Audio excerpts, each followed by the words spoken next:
going to run 2 more plants over there. That should bring us well on our way to 9. It's official. Just moments ago, Gold Rush legend Tony Beets broke the news that fans feared was coming, and it's left the entire Discovery Channel community stunned. Known to millions as the king of the Klondike, Tony has spent decades battling the unforgiving Yukon terrain, turning dirt into gold and dreams into reality. But now the man who built an empire from the ground up is facing a new kind of challenge, one that has nothing to do with mining and everything to do with heart. In a video shared to his followers, Tony's tone was somber, his voice lower, his words measured. There was no booming laugh, no fiery outburst, just honesty.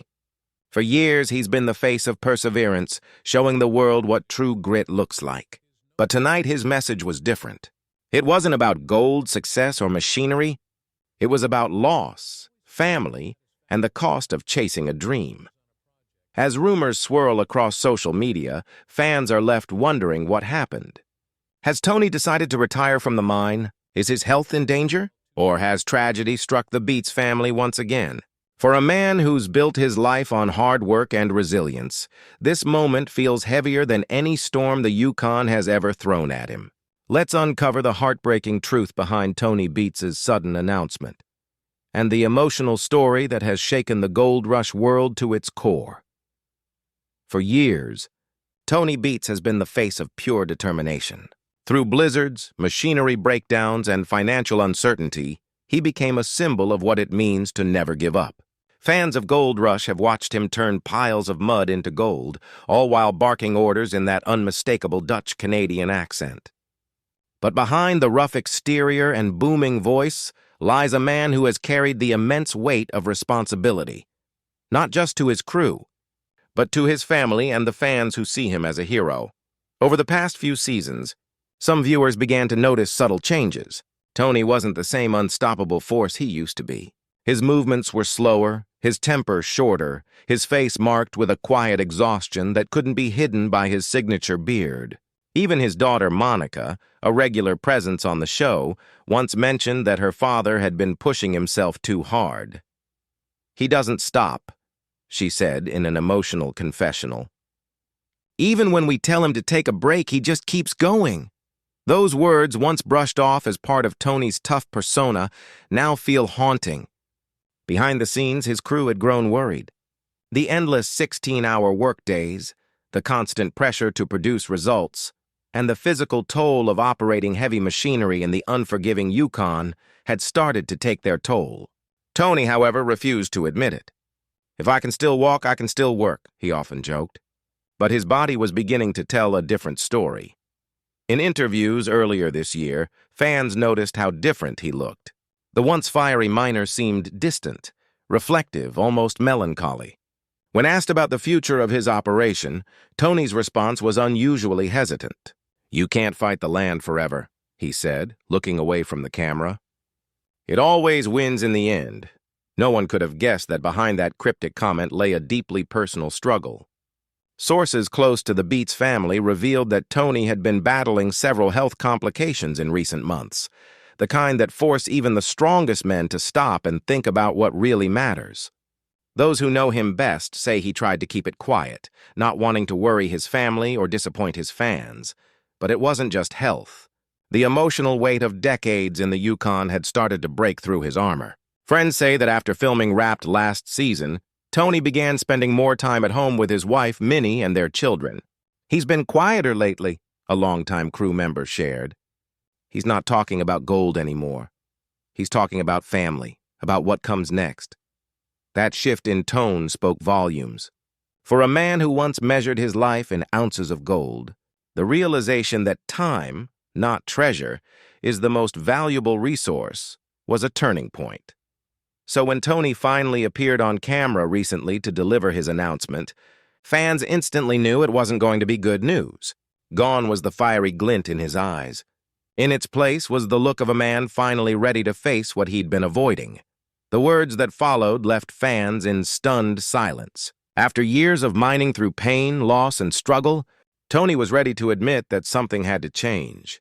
That perhaps the real gold he'd been chasing all along wasn't buried in the Yukon ground, but in the time he still had left with the people he loved most. The video began like any other update from Tony Beets. Sitting at his kitchen table in the Yukon, surrounded by the kind of old mining maps and dusty photographs that told the story of a lifetime spent chasing dreams, Tony looked directly into the camera. But this time there was no grin, no laughter, and no fiery words about machinery or the latest wash plant. Instead, there was a long, heavy silence before he finally spoke. "I've been thinking about this for a long time," he said slowly, his deep voice carrying a weight that fans had never heard before. "And I think it's time I tell you all what's really been going on." It was the kind of sentence that freezes a moment in time. Across social media, fans who tuned in live held their breath as Tony began to open up about the struggles he had kept hidden for years. He admitted that his health had been declining, a combination of years of physical strain, long days in the cold, and the kind of exhaustion that doesn't go away with rest. "The body doesn't bounce back like it used to," he said with a faint, tired smile. "You think you can keep pushing, but eventually, it pushes back." He paused for a long moment, his eyes drifting toward a framed photo on the wall. One of his entire family standing proudly at Paradise Hill. "This family has given everything to this land," he continued. "But lately it's been asking too much from us." Tony revealed that the decision hadn't come easy. For decades, mining wasn't just a job, it was his life. It was how he defined himself, how he taught his kids about hard work, and how he turned nothing into something extraordinary. But recently, tragedy and stress had begun to change the way he looked at everything. Losing loved ones, seeing his children take on more responsibility, and realizing how quickly time was passing had forced him to step back and reevaluate what truly mattered. "I always thought I'd die out there on the claim," he said with a chuckle that quickly faded. "But now, I think I've done enough digging. For fans who have watched Gold Rush from the beginning, it was a gut punch. Tony Beets, the man who could outwork anyone, outshout any problem, and outlast every storm, was finally admitting that he couldn't keep going at the same pace. "I've been running on fumes," he confessed. "And if I don't slow down, I might not make it to see what all this hard work was for." Behind the camera, a familiar voice softly spoke. It was Minnie, his wife and partner through every hardship. "We've talked about this for a long time," she said gently. "It's time to start living for ourselves a little bit." The words hit even harder because they came from the heart of a family that has given everything to the goldfields. For years, the Beets family has shown fans what true teamwork looks like. Weathering losses, injuries, and heartbreak, all for the dream of striking gold. But at that moment, the dream didn't seem as important as the people standing behind it. Tony concluded his announcement by thanking the fans who had stood by him all these years. "You've all been part of my life," he said, his voice trembling slightly. "From the ones who've cheered me on to the ones who've told me off, you've kept me going. But it's time I take care of myself now." He didn't call it retirement, but the message was clear. Tony Beets was stepping back, maybe for a while, maybe for good. And for the millions who had followed his journey from the frozen tundra to television fame, it felt like the end of an era. As the camera faded out, Tony looked down at his hands, rough, weathered and scarred from years of work. "Not bad for an old miner," he whispered with a faint smile. But even through that smile, fans could see it. The pain, the pride, and the acceptance that every legend eventually reaches the moment when it's time to let go.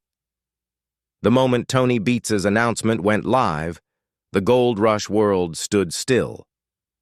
Within minutes, messages began flooding social media, thousands of fans expressing disbelief, sadness, and gratitude for the man who had become a symbol of true grit. It wasn't just another TV moment. It was the end of an era that had defined a generation of reality television. On Twitter, one fan wrote, "There will never be another Tony Beets. He's the reason I fell in love with the show. Gold Rush won't be the same without him." Another shared a photo of Tony from Season 2, captioning it, "From yelling at machines to building empires, thank you, King of the Klondike." But perhaps the most emotional reactions came from those closest to him, his family and crew.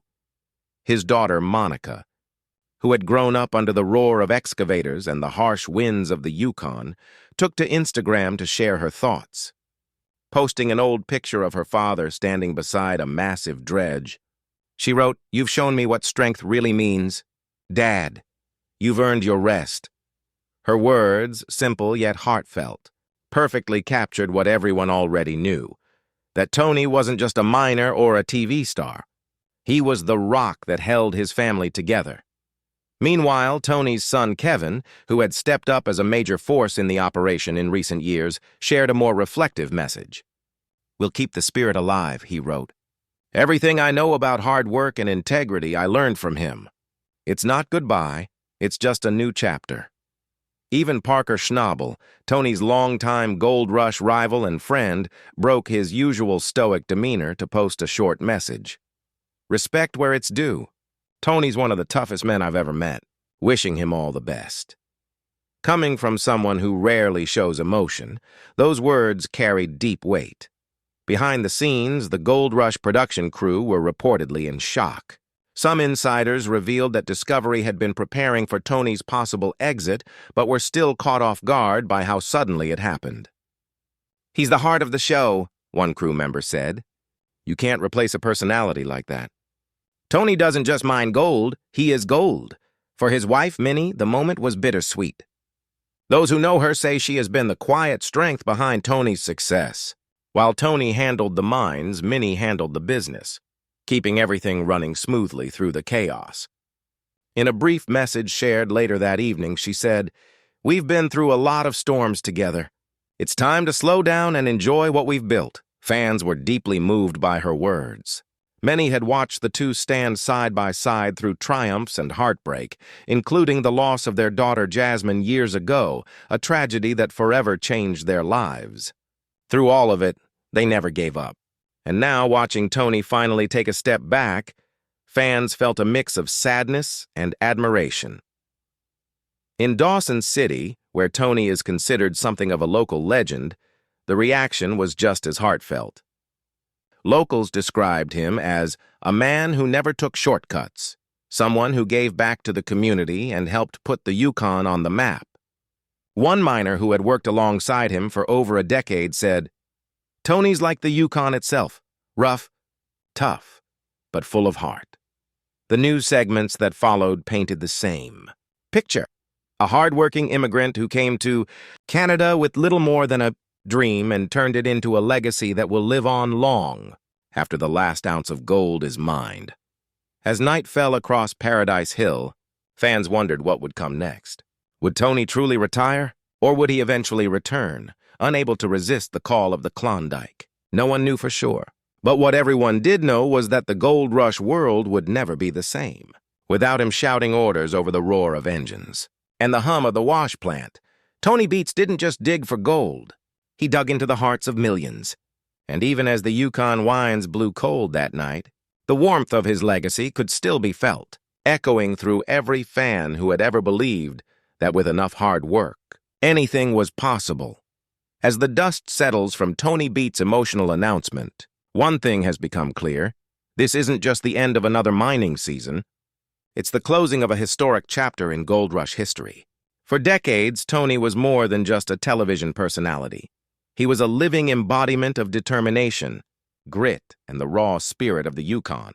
But now, as he steps back from the relentless demands of gold mining, the man known as the King of the Klondike is finally learning to slow down and look back at the incredible journey that brought him here. In the days following his announcement, Tony and his wife Minnie were spotted back at their Paradise Hill property, not surrounded by machinery or crew members, but by their children and grandchildren. For the first time in years, the sound of laughter and conversation replaced the thunder of engines. Those close to the family say Tony has found peace in the stillness, tending to small repairs around the property, watching sunsets over the mountains, and, occasionally, telling stories about the old mining days with a smile that mixes pride with nostalgia. "It's strange not to be out there every morning," Tony admitted in a follow-up message to fans. "But I think I've earned a little rest. The gold will still be there. I've got more important things to dig for now. That simple statement summed up everything his fans already knew. That beneath the rugged exterior, Tony Beets has always been a man of heart. He wasn't just chasing wealth. He was chasing legacy, survival, and the dream of providing something lasting for his family. Over the years, Tony's life story became the stuff of legend. From a young immigrant arriving in Canada with barely $1 in his pocket to becoming one of the most successful miners in modern times, his path wasn't paved with luck. It was carved out with blood, sweat, and unbreakable willpower. He turned every setback into a lesson, every loss into motivation, and every ounce of gold into a symbol of what it means to never give up. But as fans reflect on his journey, it's clear that Tony's greatest treasure wasn't found in the dirt. It was found in the people who stood by him. His family, his loyal crew, and the millions who tuned in to watch him battle the elements year after year. They were the real gold in his story. In one of his most moving moments on Gold Rush, Tony once said, "If you can't handle failure, you don't deserve success." It was a line that perfectly captured his no-nonsense attitude, and one that continues to inspire countless fans even now. Since his announcement, messages have poured in from around the world. Some fans shared how Tony motivated them to start their own businesses, while others said his work ethic helped them through personal struggles. To many, Tony wasn't just a miner. He was a reminder that greatness doesn't come easy, but it's always possible if you're willing to fight for it.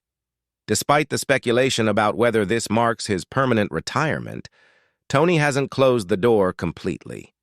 "Never say never," he said with a half-smile during a recent interview.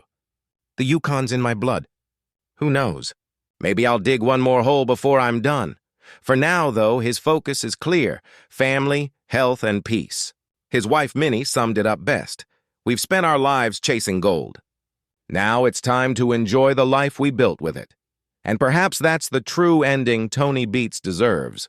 Not the roar of an excavator or the glint of gold dust in the sun, but the quiet satisfaction of a man who gave everything he had and finally earned the right to rest. As the Yukon winter approaches, fans may no longer see Tony Beets commanding the mines on television, but his presence will never fade. His legacy will live on through every miner who watched him, every dreamer who believed in second chances, and every viewer who learned that even the toughest men eventually find peace, not in what they dig up from the earth, but in what they hold close to their hearts.